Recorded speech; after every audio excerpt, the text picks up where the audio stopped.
exhibition at the Cartier Foundation, and people were queuing around the block to get in to see the show and paying €9. And it was a fabulous, fabulous exhibition. So I'm really delighted that we've been able to take an exhibition of Ron Mueck's work here at the Art Gallery in Wolverhampton, where you'll be able to see it for nothing. But it's every bit as good as the exhibition at the Cartier Foundation. This is the third of our Artist Room exhibitions, and for that we have to thank Anthony Doffey and his generous gift and donation to the Tate Gallery and the National Galleries of Scotland. It's been an absolute joy and a privilege to work with Anthony over the years, and it has made such a difference to our exhibitions programme at Wolverhampton Art Gallery. Some of you will remember Andy Warhol, Ed Ruscha, and as a result of the exhibition that we did with Ed Ruscha, Anthony managed to persuade him to give us a painting called Right, and that's a huge thing for Wolverhampton. And now we have Ron Mueck. So we have a lot to thank Anthony Doffey for. Anthony used to run a gallery in Deering Street, which was a must-see gallery for young curators like myself, as I was in those days. So I have a lot to thank Anthony for personally, because he's done a great deal to shape my own understanding of contemporary art. And he has been a truly great champion for Wolverhampton, telling people in London just how great Wolverhampton Art Gallery is. And for that, Anthony, we are truly grateful. We need great friends at moments like this. So, without further ado, I'd like to ask Anthony Doffey to say a few words.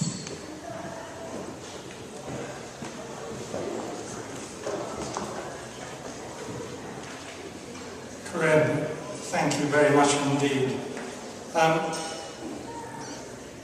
May I place myself? I was born in Sheffield and brought up in Leicester, and I was in one of those households where there were a lot of plates thrown across the room and a lot of doors slamming. And for me, the experience of my life, which I remember with great affection, was going to the New Walk Museum in Leicester, which is a beautiful Victorian building with a nice collection of a few old master paintings, some, like so many Midland cities, wonderful Victorian paintings, a few pre-Raphaelite things, and we were lucky to have an extraordinary and unique collection of early 20th century expressionist paintings, and beautiful works of Stanley Spencer, and when I was a teenager also through the Contemporary Art Society, a painting by Francis Bacon. And I really believe that the experience of being in that museum, looking at those pictures, being on my own with them, falling in love with them, being able to carry them around with me, literally for all my life, was the defining thing. And we also had something called the circulation department, which was run by the V&A, who sent small exhibitions, small intense exhibitions to regional museums. I remember a Paul Nash show, maybe with a couple of paintings, 6 watercolours, a few prints, and a big printed panel. And they were like, for me, that was like the holidays, having these things coming to visit you, and you could immerse yourself in them and they could change your life.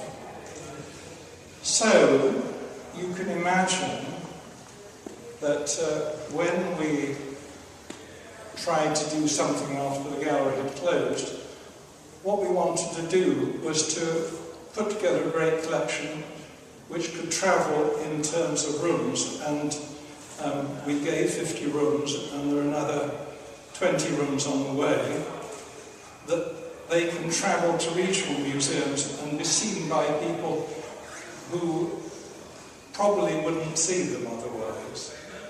I'm always shocked by how much it costs to go to London. And, you know, a day return at £60 is much, much more than almost anybody can afford. And for a young person or a student, it's impossible. So the idea that you have a show of international quality which comes to visit you is so that people can see things which are free and important and start them thinking about themselves, their own creativity and their own lives. Corinne, my darling one, I love your museum. I love Wolverhampton. Working here now on the third show, it makes my heart beat. It's thrilling. I love the museum, I love the staff, I love your seriousness, I love your gentleness, I love everything about it. We've always, haven't we, Victoria, had a great time. I'm looking at Victoria Bithell, who's one of the people I think about all the time, because for me, she's a genius designer, and everything she does is perfect first time. Corinne, congratulations on your wonderful museum. May I just mention a few names? Marguerite, where are you? Marguerite, working on the Ron Mueck show night and day. Perfection in everything. You're so great. It's been such a joy and happiness working with you. Jane Morrow, Connie Wong. Where's Connie? Connie, I love what you do with the young ambassadors, and I think that's really inspiring and involving young people in a real creative way with art. Robert Gill, Jen Riddy, and the young ambassadors themselves. Are they here? Yes, I can see them. Sophie, Laura, Dan, Georgie and Odira. I remember when you came down to London to the Tate Gallery and made a presentation, everybody was speechless, they were so impressed. And Catherine and Mark, everything's got to be perfect, and you make sure that happens.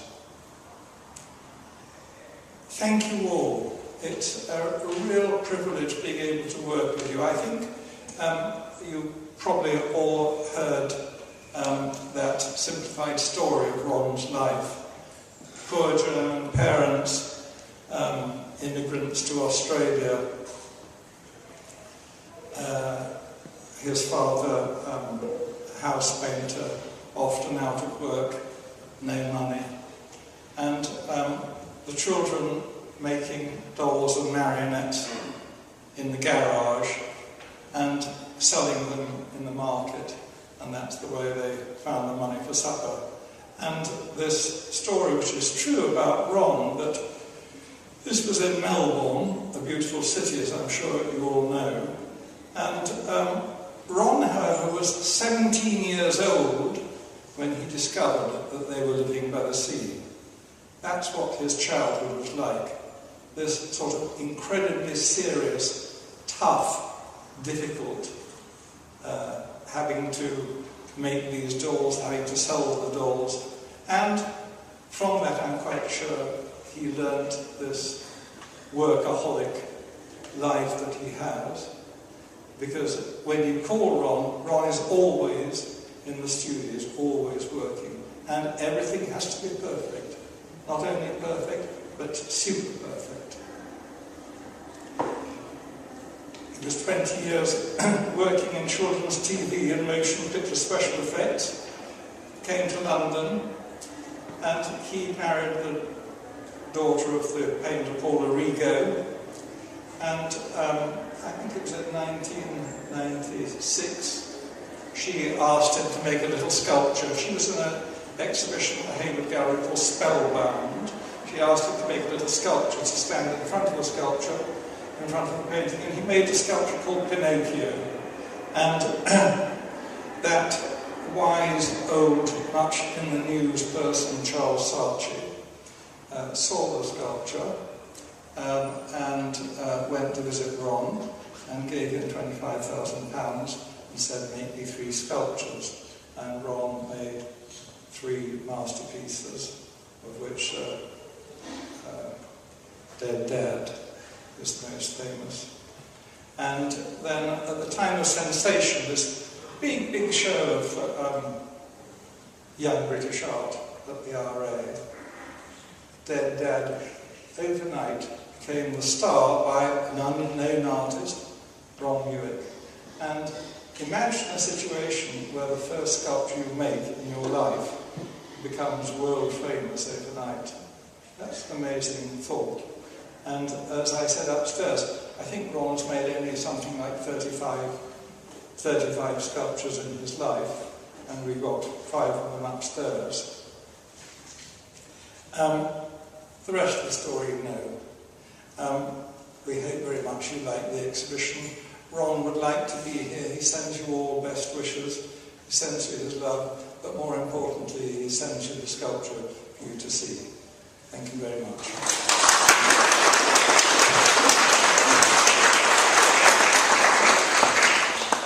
Thank you, Anthony. And one of the really special things about having Anthony's connections with Artist Rooms is that he has the stories that lie behind the works, and it's really special to have the opportunity to hear some of that recounted for us as we view the works.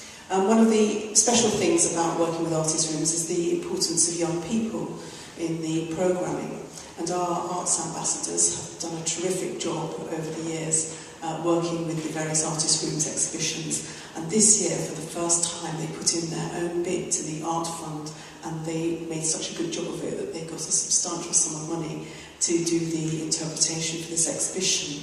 So I would urge you all to go and support them. Are you going to be around the whole building, or are you just going to be upstairs with the blackboards? Yeah. Please go and talk to them and share your stories with them. And I'd also like to pay tribute to Jen Ridding, who has done such a fantastic job with our arts ambassadors. Jen is leaving us for pastures new.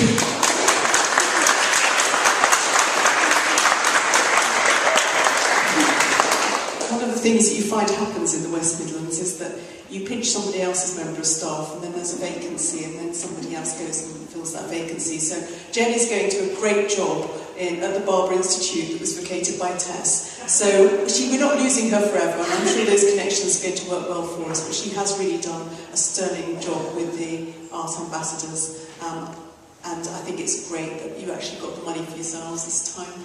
So great application and well done.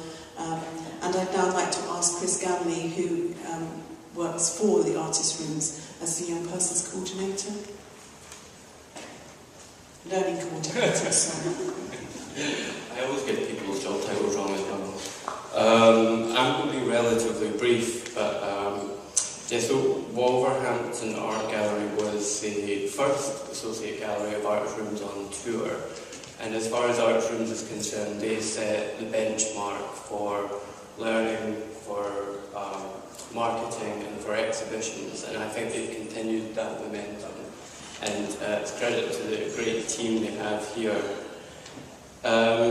It's also great to work at an organisation that has learning at the heart of what it does, and on Monday I was in Brighton. Arts Rooms was programming an event about peer-led youth projects, and the first speakers at that event were Jen Ridding, of course, and a couple of the young ambassadors, Adira and Dan Crawford, and they were much better public speakers than I was. There was about 50 different galleries there, and I just think they're a huge credit, or they're really great advocates for not just Wolverhampton Art Gallery or Art Rooms for that matter, but the sector as a whole, and I think they should be really proud of their achievements. When Adira spoke at that event, he became involved in Art Rooms and Wolverhampton Art Gallery in 2009 during the Andy Warhol show, and he's continued to be involved to this day. And he is on his way to St Martin's, I believe, now, and he spoke at that event about how formative that involvement, particularly the Ed Ruscha show, had been in his career path and how it changed his outlook. So I would just like to reiterate and thank Jen and the team here for all the hard work that they've done, and the young ambassadors, and thank Anthony not just for his vision, but also his generosity, his knowledge of the collection that he shares with us. I'd also like to thank Arts Council England and the Art Fund, who sponsored the tour, making us able to be able to distribute funds to galleries and make the tour happen. And I'd also like to thank the rest of the Arts Council team. Thank you.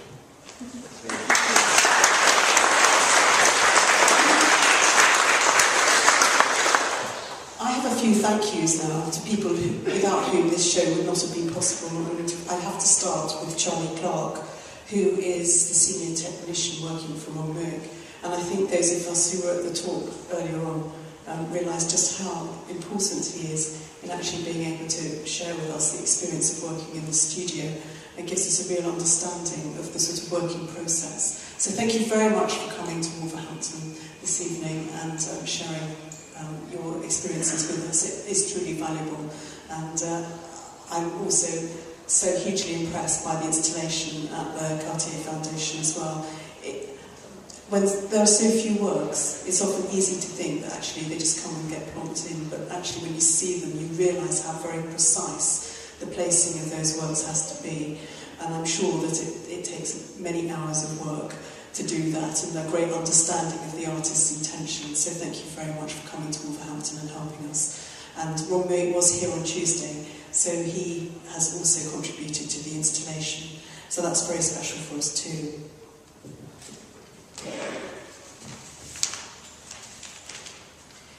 I'd like to thank Gautier de Blonde for and Blue Film Productions for allowing us to exhibit the film.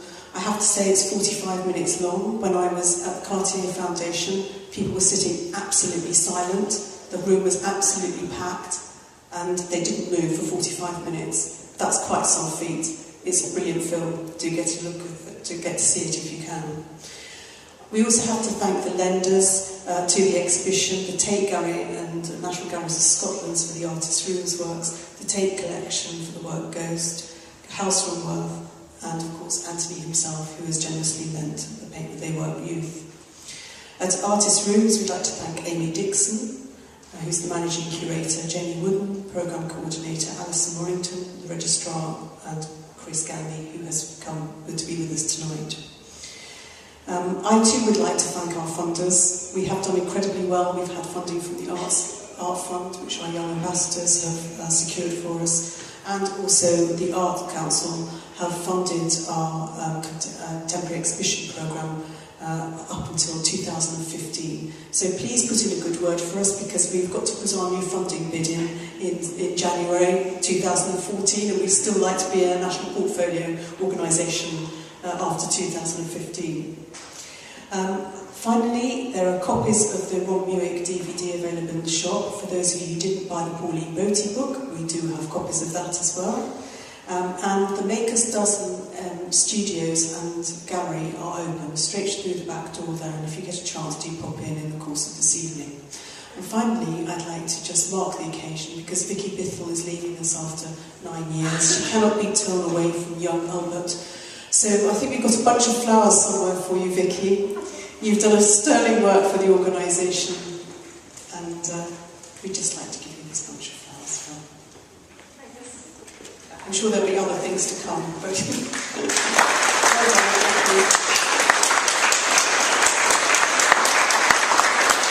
do hope you'll enjoy the rest of the evening. The music this evening is provided by the Stereo Ensemble, so do enjoy. Thank you.